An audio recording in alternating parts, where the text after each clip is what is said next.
മാനസിക പ്രശ്നമുള്ള ചില ആളുകളുണ്ട്. മനസ്സിന്റെ നിയന്ത്രണം നഷ്ടപ്പെട്ടാൽ അവർ ആരെയും ആക്രമിക്കാനും കൊലപ്പെടുത്താനും മടിക്കില്ല.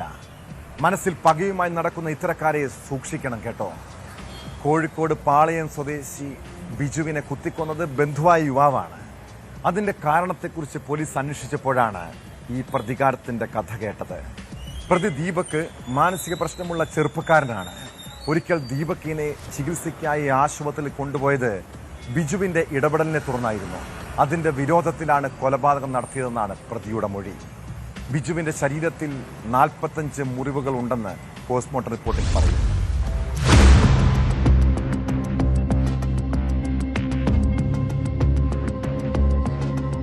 ഞായറാഴ്ച പുലർച്ചെ 3 മണിയോടെയാണ് പാളയത്തെ ഒറ്റമുറി വീട്ടിൽ ബിജുവിനെ മരിച്ച നിലയിൽ കണ്ടെത്തിയത്. രക്തത്തിൽ കുളിച്ച നിലയിലായിരുന്നു മൃതദേഹം. കോയമ്പത്തൂരിലേക്കുള്ള യാത്രയ്ക്കിടെ ഞായറാഴ്ച പുലർച്ചെ 2:45 പാലക്കാട് റെയിൽവേ സ്റ്റേഷനിൽ നിന്ന് അച്ഛൻ രാജൻ ബിജുവിനെ ഫോൺ ചെയ്തിരുന്നു. അപ്പോൾ ഫോൺ എടുത്തിരുന്നില്ല. പിന്നീട് പുലർച്ചെ 3 അമ്മ ബേബി വാതിൽ തുറന്നു നോക്കിയപ്പോഴാണ് കട്ടിലിൽ കൊല്ലപ്പെട്ട് കിടക്കുന്ന നിലയിൽ മകനെ കണ്ടത്.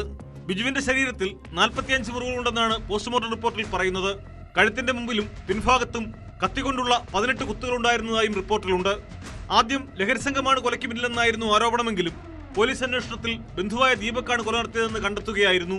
ദീപക് അക്രമ സ്വഭാവമുള്ള വ്യക്തിയായിരുന്നെന്ന് പോലീസ് പറഞ്ഞു. പ്രതിയിൽ നിന്ന് കൃത്യമായിട്ടുള്ള തെളിവുകൾ, ധാരാളം തെളിവുകൾ നമുക്ക് ശേഖരിക്കാൻ കഴിഞ്ഞു. പ്രധാനമായും കൊല്ലപ്പെട്ട ബിജുവിന്റെ ഫോണും ആ റൂമിൽ നഷ്ടപ്പെട്ടിരുന്ന ഒരു ബൈക്കിന്റെ കീയും ഇതെല്ലാം പ്രതിയിൽ നിന്ന് കണ്ടെത്തിയിട്ടുള്ളതാണ്. മറ്റ് തെളിവുകളും ശേഖരിച്ചുള്ളതാണ്. പ്രതിക്ക് ബിജുവിനുണ്ടായ വൈരാഗ്യത്തിന്റെയും കൊലപാതകത്തിലേക്ക് നയിച്ച കാരണങ്ങളെപ്പറ്റിയും ഞങ്ങൾക്ക് അന്വേഷിച്ച് വ്യക്തത വരുത്താൻ സാധിച്ചിട്ടുള്ളതാണ്. ബിജുവിന്റെ മുറിയിൽ നിന്ന് കാണാതായ ബൈക്കിന്റെ താക്കോലും ഫോണും ദീപക്കിൽ നിന്ന് കണ്ടെടുത്തു. ദീപക്കിനെ നേരത്തെ മാനസികാസ്വാസ്ഥ്യത്തിന് ആശുപത്രിയിൽ പ്രവേശിപ്പിച്ചിരുന്നു. ബിജുവിന്റെ നിർദ്ദേശപ്രകാരമാണ് ബന്ധുക്കൾ ഇയാളെ ബലമായി ആശുപത്രിയിൽ എത്തിച്ചത്. ഇതിന്റെ വൈരാഗ്യത്തിലാണ് കൊലപാതകമെന്നാണ് സൂചന. വീട്ടിലെ ചില കാര്യങ്ങളിൽ ബിജു ഇടപെടുന്നതിലും ദീപക്കിന് പകയുണ്ടായിരുന്നു. പ്രധാനമായും പ്രതിക്ക് വ്യക്തിവൈരാഗ്യമാണ്. ബിജുവിനോട് നേരത്തെ തന്നെ പ്രതി കുടുംബപരമായിട്ട് ചില പ്രശ്നങ്ങളുണ്ട്. അത് കൂടാതെ പ്രതി പ്രത്യേക വയലൻസിന്റെ സ്വഭാവമുള്ള ഒരു വ്യക്തിയാണ്. വയലൻസ് ഉണ്ടായിട്ട് ചില കുടുംബാംഗങ്ങളോടും അയൽവാസികളോടും മറ്റുള്ളവരോടൊക്കെ ചില പ്രശ്നങ്ങളുണ്ടായ സമയത്ത് ഇയാളെ മാനസിക ചികിത്സയ്ക്ക് കൊണ്ടുപോയാൻ ബിജുവിന്റെ സഹായം ഉണ്ടായിരുന്നു. അല്ലെങ്കിൽ ബിജു അക്കാര്യത്തിൽ മുൻകൈയെടുത്തു എന്നതൊരു വൈരാഗ്യം ഉണ്ടായിരുന്നു. വീണ്ടും ബിജു ഇത്തരം പ്രവൃത്തി, ഒരു വയലൻസ് ഇയാൾ കാണിക്കുന്നത് ബിജു വീണ്ടും അങ്ങനെ സജഷൻ കൊടുത്തു എന്ന് ബിജുവിനോട് നല്ലൊരു വൈരാഗ്യം ഉണ്ടായിരുന്നു. അറസ്റ്റിലായ ദീപക്കിനെ സംഭവസ്ഥലത്തെത്തിച്ച് തെളിവെടുത്തു. കോടതിയിൽ ഹാജരാക്കിയ പ്രതിയെ റിമാൻഡ് ചെയ്തു.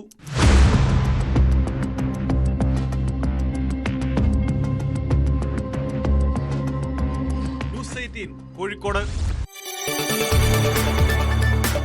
കൂടുതൽ വാർത്തകൾക്ക് news 18 Keralam YouTube channel subscribe ചെയ്യുക.